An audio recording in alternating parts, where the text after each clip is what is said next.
예, 일용할 능력으로 오늘을 이기게 하신다. 일용할 능력으로 오늘을 이기게 하신다라는 제목으로 하나님 말씀 증거하도록 하겠습니다.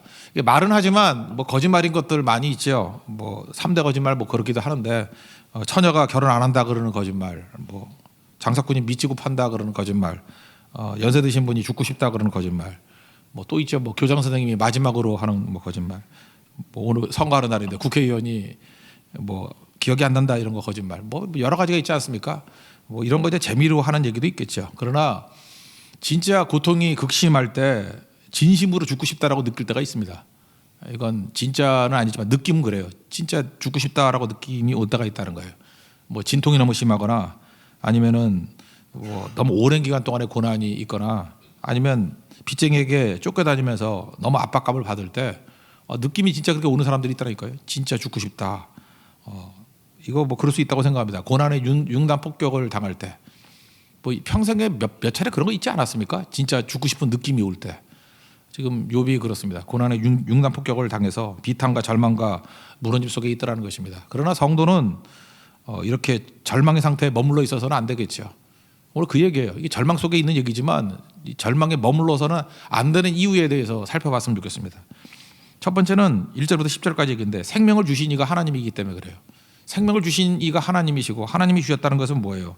우연이 아니라는 것입니다. 목적이 있다라는 거예요. 이거 섭리라 그러죠. 목적이 있고 의도가 있고 또 우리 자신에게 볼 때 사명이라는 게 있다라는 것입니다. 선한 목적이 있다라는 것입니다.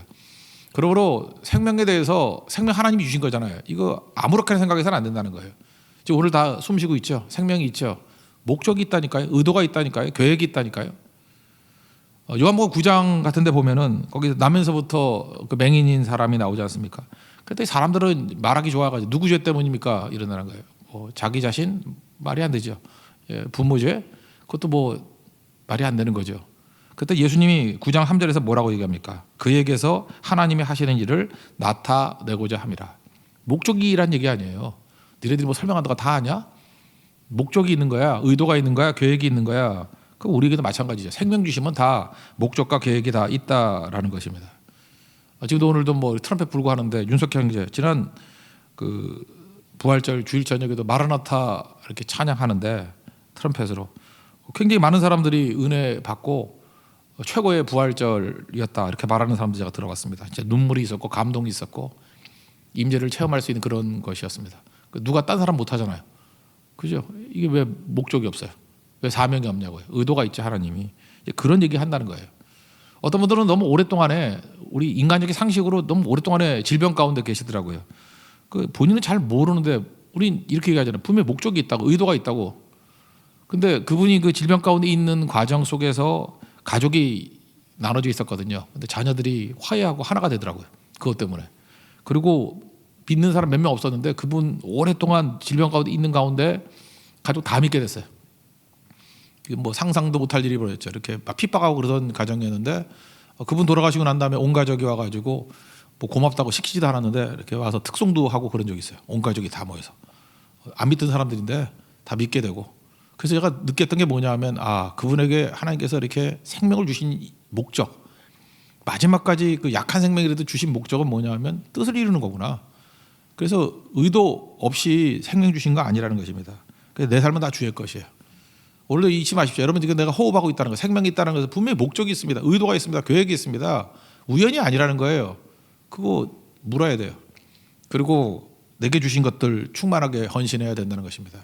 오늘 1절부터 10절까지 내용 보면 하였다라면 이렇게 가정법으로 무지하게 많은 얘기들이 나와요. 하였다라면 이거에 속지 마세요. 여기서 중요한 가정이 4절이거든요. 하나님이 위에서 돌아보신다 이게 있죠. 하나님이 위에서 돌아보신다.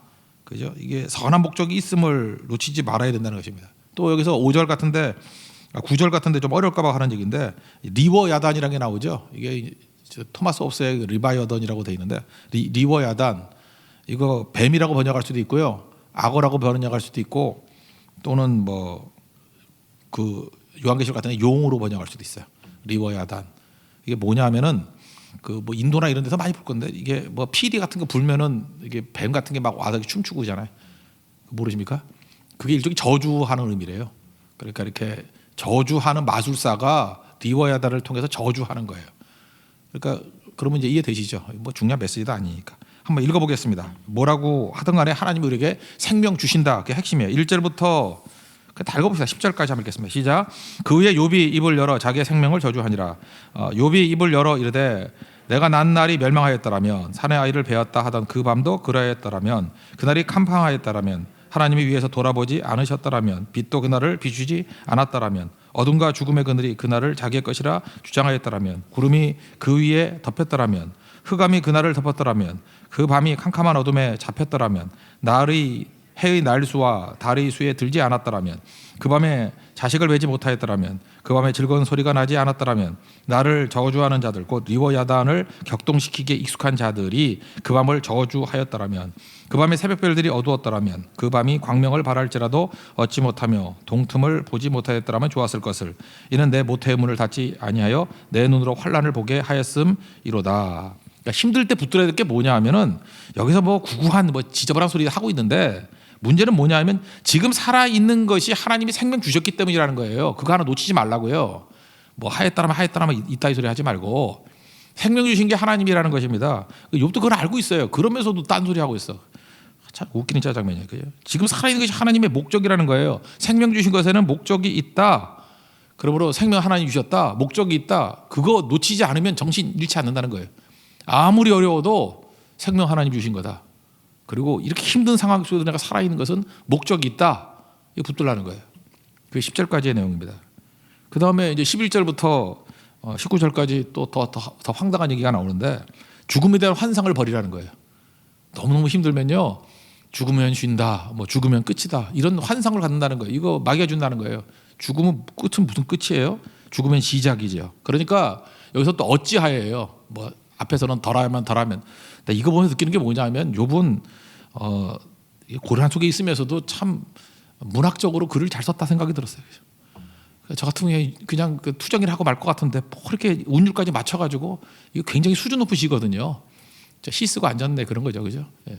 여기서는 또 어찌하여 하면서 운율이 딱 라임이 딱딱 맞아요. 예. 그러니까 이런 거 하지 말고 환상에 빠지지 말고 죽음은 끝이 아니라는 거예요. 오히려 죽음이 시작이 될 수 있다라는 것입니다. 그러니까 너무너무 힘들면 우리도 그럴 때가 있죠. 이게 뭐 자살 충동 가진 사람이 그러잖아요. 죽으면 다 끝이다. 죽으면 쉰다. 누가 그래요? 히브리서 9장 27절 보니까 한 번 죽는 것은 사람에게 정하신 것이다. 그 후에는 뭐가 있어요? 심판이 있으리니. 누가 죽음이 끝이래요? 그런 말 하지 말라는 거죠. 그래서 죽음에 대한 환상을 가지고 있으면 안 된다는 거예요. 죽음에 대한 환상을 버려야 된다. 옛날에 그 뭐 젊은 베르트레이의 뭐 슬픔인가 뭐 그런 거 읽고 제 때보다도 저보다 좀 앞에 계신 분들 그 소설 읽고 죽는 사람 많았어요. 소설 읽고 별 사람 다 있죠, 그죠? 그러니까 왜냐하면 죽음을 낭만적으로 묘사했기 때문에 죽음은 절대 낭만 아니라는 것입니다. 옛날에 그 어떤 노인이었는데 할머니 이분이 너무너무 힘드니까 약 먹고 자살했어요. 약 먹고 자살하는데 그 다음에 이분이 이게 먹다가 이게 고기 죽는 게 아니라는 걸 알았어요. 막 창자가 뒤틀리고 막 이래가지고 죽을 것 같아서 죽으라고 먹었는데 죽을 것 같았대.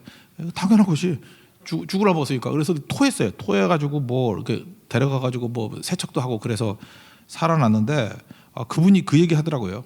이게 죽는 게 편안한 게 아니고 그거 엄청난 거라고. 공포도 엄청나고 그래서 그분 자살 시도하고 난 다음에 그 할머니 돌아가실 때까지 계속 간증하고 다니는 게 뭐냐면은 자살하면 안 돼 그거였어요. 내가 해봤더니 그거 그렇게 하는 거 아니라고. 그 죽음에 대해서 환상 가지면 절대로 안 된다라는 것입니다. 뭐 높은 데 뛰어내려가지고 뭐 물에 뛰어내는데 장파일대요. 저는 뭐 자살은 아니었지만 제가 옛날에 스타프장이라고 정릉에 그 수영장에 있었는데 수영도 잘 못하면서 5m 올라갔어요. 내려오고 싶었어요. 너무 높아가지고 이렇게 물이 있는데 고기는 안 떨어질 것 같아. 올라가니까 조그매 보여. 시멘트에 떨어질 것 같아. 그 되게 넓은 데인데 그래서 저기 어떻게 들어가나. 그렇게 작아 보여요. 근데 뭐 어떻게 해서 떨어졌는데 하여튼 두 가지 낭패였어요. 첫째는 아파 죽는 줄 알았어요. 배치기를 해가지고 장파일 되는 줄 알았어요. 배 터지는 줄 알고.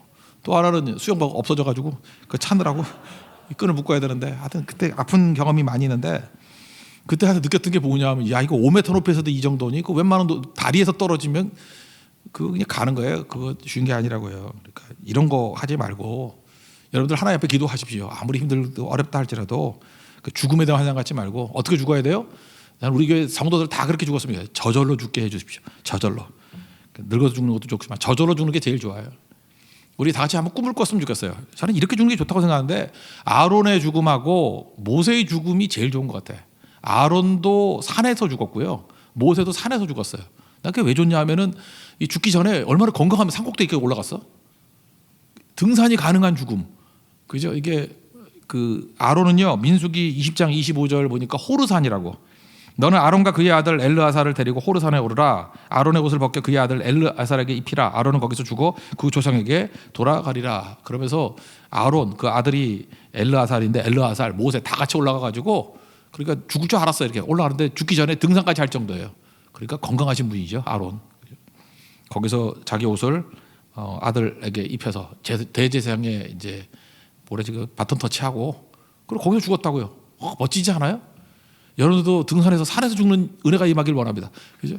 그 되게 좋은 거 아니야. 근데 그 동생인 모세도 그랬다고. 느보산에서 신명기 34장 보니까 느보산에서 그 다 보고 난 다음에 그죠? 거기서 죽었어요. 근데 죽을 때도 비참해 가지고 뭐 기력이 없어 죽는 게 아니라 신명기 34장 7절 보니까 모세가 죽을 때 120세였는데 눈이 흐리지 않냐고 기력이 쇠하지 않았다. 싱싱하게 죽었대요. 이게 좋은 죽음 아니에요? 우리 같아도 그런 거죠. 그냥 누워서 죽지 말고 예배드리다가 죽고요. 그죠? 그 다음에 뭐 성교 가가지고 성교 가서 죽으면 우리가 참 힘들어져요, 그죠? 이게 뒤처리가 힘들어지니까 성교 갔다가 돌아오셔서 그 다음 날 돌아가시고 이게 참 좋은 것 같아요, 그죠? 기도하라고 기도 성교 끝나고 죽게 해주세요, 그죠? 산에서 죽게 해주세요. 예배 끝나고 죽게 해주세요. 또 예배 중에 돌아가셔도 힘들어요, 그죠? 이게 또 중간에 이게 힘들어지고 또 장례하기도 힘들고 하니까 하여튼 계속 기도하고 있습니다. 여러분들 그런 기도를 가지고. 절대로 죽음에 대한 환상 이런 거 갖지 말라고요. 저절로 죽게 해주세요. 늙어 죽게 해주세요. 사명 이루다가 죽게 해주세요. 이게 아론의 죽음이고 모세의 죽음이잖아요. 그죠? 그러니까 쓸데없이 뭐 스스로 내 목숨을 내가 결정하겠다 이따위 소리 하면 안 된다라는 것입니다. 11절부터 19절까지 한번 보겠습니다. 시작. 어찌하여 내가 태에서 죽어 나오지 않았던가? 어찌하여 내 어머니가 해산할 때 내가 숨기지 아니하였던가? 어찌하여 무릎이 나를 받았던가? 어찌하여 내가 젖을 빨았던가? 그렇지 아니하였던들 이제는 내가 평안히 누워서 자고 쉬었을 것이니 자기를 위하여 폐허를 일으키는 세상 임금들과 모사들과 함께 있었을 것이요 혹시 금을 가지며 은으로 집을 채운 고관들과 함께 있었을 것이며 또는 낙태되어 땅에 묻힌 아이처럼 나는 존재하지 않았겠고 빛을 보지 못한 아이들 같았을 것이라. 거기서는 악한 자가 소요를 그치며 거기서는 피곤한 자가 쉼을 얻으며 거기서는 갇힌 자가 다 함께 평안히 있어 감독자의 호통 소리를 듣지 아니하며 거기서는 작은 자와 큰 자가 함께 있고 종이 상전에게서 놓이느니라. 꿈 깨 이거죠. 이게 뭐 하는 소리야 지금. 그러니까 갑자기 이게 마음이 약해지니까 죽으면 뭐 아무것도 없는 것 같고 뭐 그런 것 같다라는 거예요. 아니라는 거죠. 심판이 있어요. 심판이.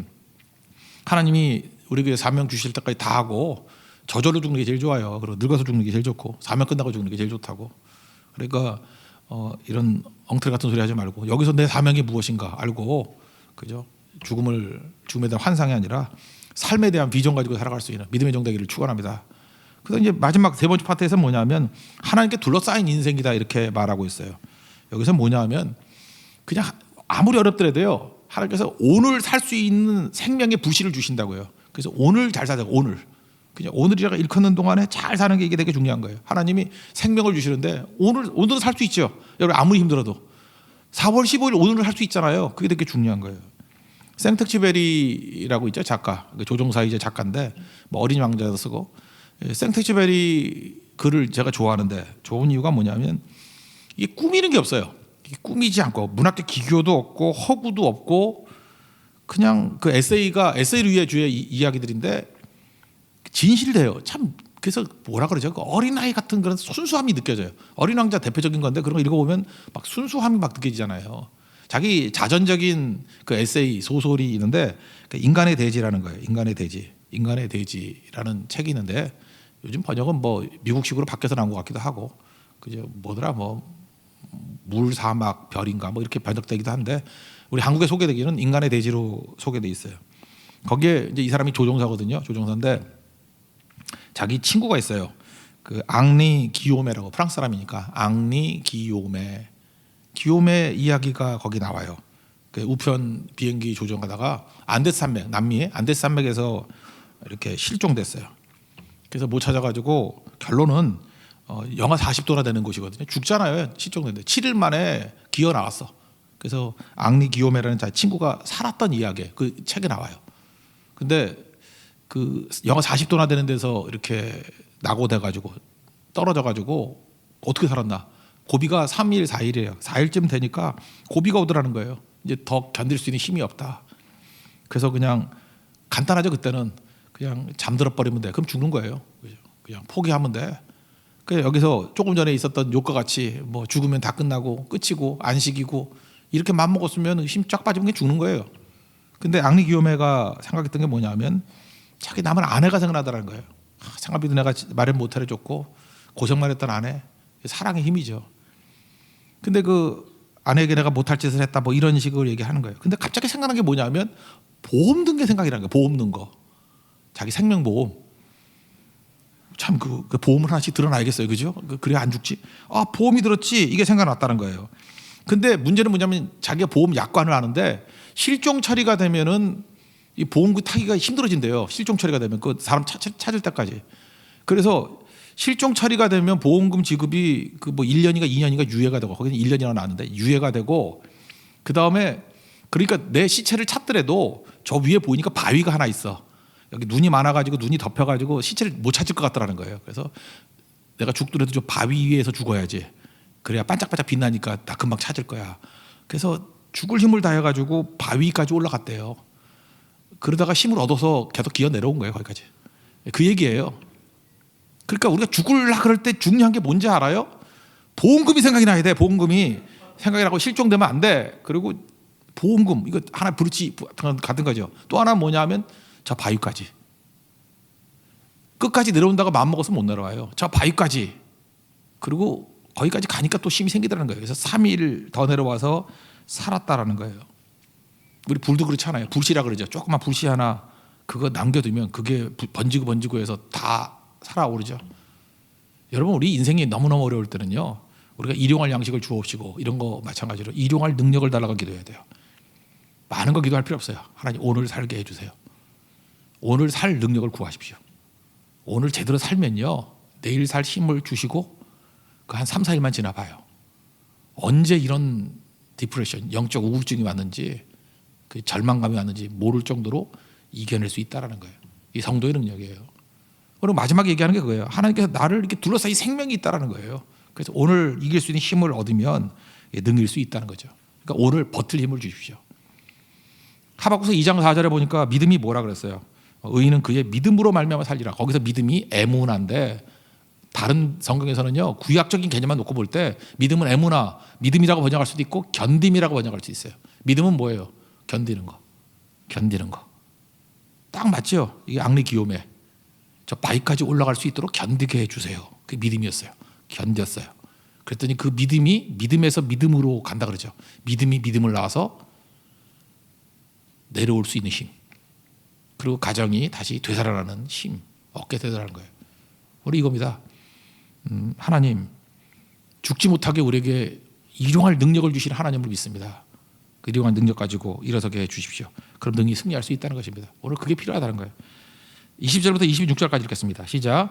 어찌하여 고난당하는 자에게 빛을 주셨으며 마음이 아픈 자에게 생명을 주셨는고 이러한 자는 죽기를 바라도 오지 아니하니 땅을 파고 숨긴 보배를 찾음보다 죽음을 구하는 것이 더하다가 무덤을 찾아 얻으면 심히 기뻐하고 즐거워하나니 하나님에게 둘러싸여 길이 아득한 사람에게 어찌하여 빛을 주셨는고 나는 음식 앞에서도 탄식이 나며 내가 앓는 소리는 물이 쏟아지는 소리 같구나. 내가 두려워하는 그것이 내게 임하고 내가 무서워하는 그것이 내 몸에 미쳤구나. 나에게는 평안도 없고 안일도 없고 휴식도 없고 다만 불안만이 있구나. 어렵지만 뭘 줬어요? 빛을 주셨대요. 어렵지만 생명을 주셨대요. 어렵지만 하나님께 둘러싸인 인생이래요. 이게 뭐예요? 굉장히 작은 거지만 일용할 능력이에요. 작은 능력. 저 바위까지 올라갈 능력. 앙리 기요메에게 줬던 그 능력. 그거 얘기하고 있잖아요. 그럼 일어서게 된다는 것입니다. 오늘 내용이에요. 절망 가운데 우리도 빠질 때가 있지 않습니까? 뭐 믿음의 사람이라고 지속되는 어려움 가운데 이렇게 눌려있지 않을 사람이 누가 있어요? 전제가 있다는 거예요. 생명 하나님 주신 거다. 그거 붙들어야 돼요. 이거는 머리로 생각하는 거예요. 그죠? 환경 갖고는 느끼지 못해요. 생명 하나님 주시는데 지금 내가 생명이 있구나. 이거 하나님 주신 거야. 그럼 목적도 있지. 이거 붙들라는 거예요. 그리고 또 반대로 절대로 죽음에 대한 환상 가지면 안 된다는 거예요. 죽음은 끝이 아니에요. 그다음 더한 심판이 있다고요. 죽음이 끝이 아니라고요. 그죠? 그러므로 하나님, 내가 이 이 죽음에 대한 환상이 아니야. 이걸 통해서 다시금 생명의 불꽃이 타오르기를 원합니다. 그걸 붙들어야 된다. 일용할 양식 구하듯이 일용할 능력을 구하십시오. 버티십시오. 그럼 하나님께서 그 다음에 이길 수 있는 힘도 주신다는 것입니다. 내 인생이 내게 아니에요. 주님이 주신 겁니다. What gave me? 하나님 내게 주신 거 붙들고 충성나게 살 수 있는, 다시금 어떤 난가가 어려움도 이길 수 있는 권능의 종 되기를 축원합니다. 자리에서 나가겠습니다. 내 삶은 주의 것 찬양하겠습니다.